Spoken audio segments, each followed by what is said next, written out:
Dialogue చెప్పమో sir, మళ్ళీ ఏమన్నా మళ్ళీ చెప్పమా? పూర్తి డైలాగ్ చెప్పాలా?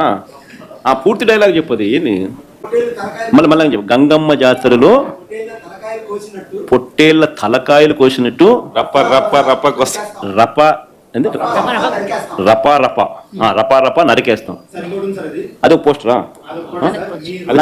అదే సినిమా డైలాగ్ అనుకుంటా స్వామి. యా cinema dialogue? Pushpa 2 sir. Pushpa cinema dialogue అది. మరి నువ్వే చెప్తున్నావు స్వామి. అంటే ఇప్పుడు పుష్ప సినిమా డైలాగులు పెట్టినా కూడా తప్పేనా? అసలు డెమోక్రసీలో ఉన్నావా, డెమోక్రసీలో లేమా స్వామి మనం? ఇది నాకు అర్థం కాదన్నా. అంటే పుష్ప సినిమా డైలాగులు పెట్టినా తప్పే, పుష్ప ఫోటోలు పెట్టినా తప్పే, గడ్డ మిట్టనే తప్పే, గడ్డ మిట్టనే తప్పే.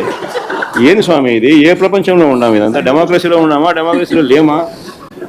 సార్ ఆ పోస్టర్ పట్టుకున్న అతను కూడా టీడీపీ కుర్రాడు సార్. అంతకుముందు టీడీపీ నాయకుడితో కలిసి దిగిన ఫోటోలు కూడా బయటకు వచ్చాయి. అతను టీడీపీ కార్యకర్త, టీడీపీ సంబంధించిన మెంబర్షిప్ కార్డు కూడా ఉంది అతని. కానీ అతను మీ పార్టీ సంబంధించిన వ్యక్తిగా ఆ మనిషికి టీడీపీతో ఇంత ముందు గతంలో తిరిగిన ఫోటోలు కూడా ఉన్నాయా? మెంబర్షిప్ కూడా ఉంది సార్. ఆ టీడీపీ సభ్యుడు కూడా మెంబర్షిప్ కూడా ఉన్నాడా? అంటే దాంట్లో వీళ్ళే పెట్టించినారా? పెదకూరపాడు నియోజకవర్గం సార్. ఓ టీడీపీ సభ్యత్వం కూడా ఉందా మరి? మనది బాగా చూడండి అబ్బా. అయితే సభ్యత్వం కూడా ఉందంట. మళ్ళీ ఏదైతే నేమలే పాపం, మనం అయినా కానీ మారినాడు అనుకుందాంలే, సంతోషపడదాం.